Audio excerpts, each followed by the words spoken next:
আজকে ভাওয়াল রাজবাড়িতে। তো ভাওয়াল রাজবাড়ির ইতিহাস ঐতিহ্য নিয়ে আজকে ভিডিও থাকবে। কারণটা হচ্ছে এই বিশাল রাজবাড়ির এখন রাজত্ব না থাকলেও সেই ১৭ শতকে যখন মুঘল শাসন চলে ভারতবর্ষে, তখন কিন্তু ভাওয়াল পরগনার একটা অংশ ছিল এই ভাওয়াল রাজ। কিন্তু কালের বিবর্তে হারিয়ে গেছে সেই রাজ পরিবার, কিন্তু রয়ে গেছে তাদের স্মৃতিগাথা, সেই রাজ প্রাসাদের মতো এই জমিদার বাড়ি। তো আজকে ঘুরে ঘুরে আপনাদের দেখাবো, অবশ্যই সাথে থাকবেন এবং দেখানোর জন্য। তার কথা না বাড়িয়ে শুরু করে আজকে ভিডিও।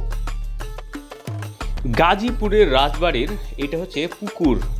আমি যাচ্ছি পিছন দিক থেকে এবং আপনাদের পুকুরের দৃশ্যটা একটু ভালো করে দেখালাম। পিছন থেকে পুকুর থেকে এই রাজবাড়িটা আবছা আবছা দেখা যায় এবং আমি এখন গেট দিয়ে প্রবেশ করব।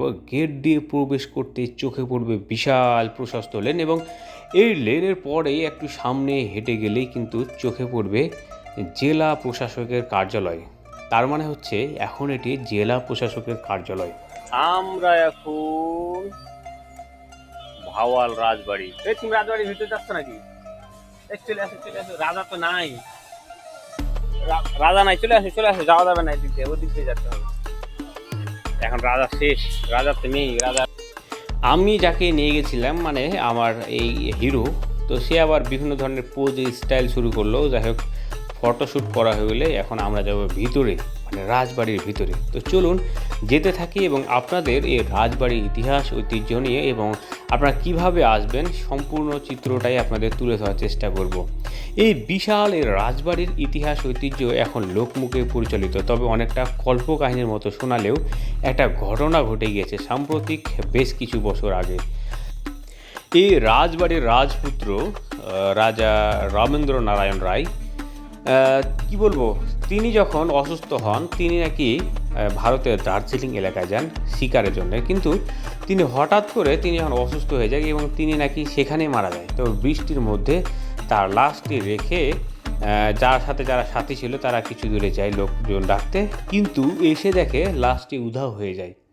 এরপর হঠাৎ করে বেশ কিছু বছর পর একটা সন্ন্যাসী হয়ে তার এই রাজপ্রাসাদে ফিরে আসে এবং সে কিন্তু দাবি করে যে তিনি নাকি রাজপুত্র, কিন্তু লোকজন তাকে অস্বীকার করে বসে। শেষ পর্যন্ত মামলা হয় এবং সেই মামলাটি সন্ন্যাসী মামলা নামে পরিচিত এবং ইতিহাস বিখ্যাত হয়ে রয়েছে বাংলার ইতিহাসে। প্রিয় দর্শক, সন্ন্যাসী মামলার নামে সার্চ দিলেই চলে আসবে সেই রূপকথার মতো সেই বাস্তবের কাহিনী। তবে এইটা হচ্ছে প্রবেশদ্বার এবং এইখানে রয়েছে একটা মন্দির এবং আমি যাব এখন ভিতরে।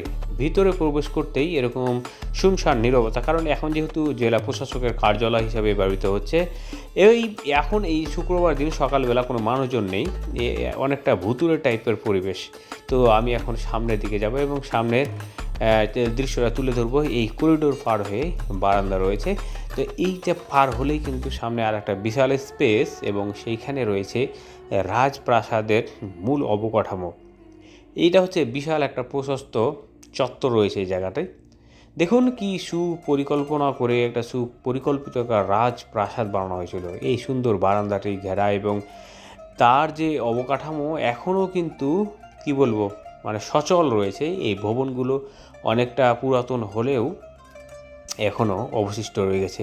একটা কথা না বললেই নয়, যখন ১৭০০ শতকে মুঘল সাম্রাজ্য ছিল তখন কিন্তু এটি ভাওয়াল পরগনার জমিদারি ছিল, কিন্তু ব্রিটিশ আমলে এসে সেই জমিদার প্রথা ধীরে ধীরে যখন সচল থাকে, এরপর যখন বিলুপ্ত হয় তখন কিন্তু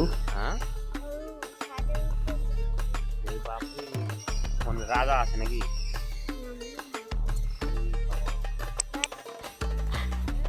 এই রাজার মানে ধীরে ধীরে যখন মানে কি জমিদারিত্ব বিলুপ্ত হয়ে যায়, কিন্তু জমিদারি বিলুপ্ত হলে তাদের আত্মীয় স্বজন বিভিন্ন দেশের বিভিন্ন জায়গায় চলে যায় এবং ভারতে চলে যায়।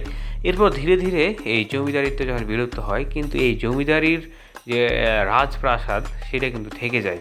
তো প্রিয় দর্শক, আপনি যদি এই জমিদারদের ইতিহাস ঐতিহ্য স্বচক্ষে দেখতে চান তাহলে কিন্তু আপনাকে আসতে হবে গাজীপুরের জয়দেবপুরে। আর এই জয়দেবপুরে আসবেন ঢাকা থেকে খুব সহজেই।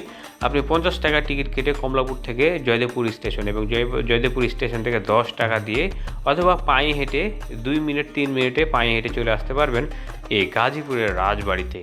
রাজবাড়ির বিখ্যাত সে রাজবাড়ি মাঠ এবং রাজবাড়ি পুকুর সহ বেশ কিছু এলাকা রাজবাড়ির আন্ডারে, অর্থাৎ আপনি যদি গাজীপুরে আসেন, যে কাউকে আপনি যদি রাজবাড়ির কথা বলেন আপনাকে চিনিয়ে দেবে।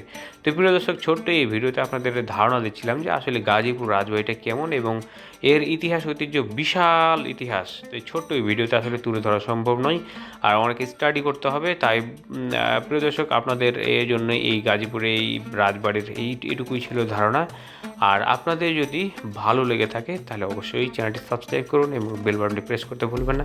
আর এই টাইপের ভিডিও পেতে চাইলে অবশ্যই সাথে থাকুন আর আপনার গুরুত্বপূর্ণ মতামত জানিয়ে দিন। আপনার পছন্দের কোনো জায়গা থাকলে সেই জায়গাটি তুলে ধরবো।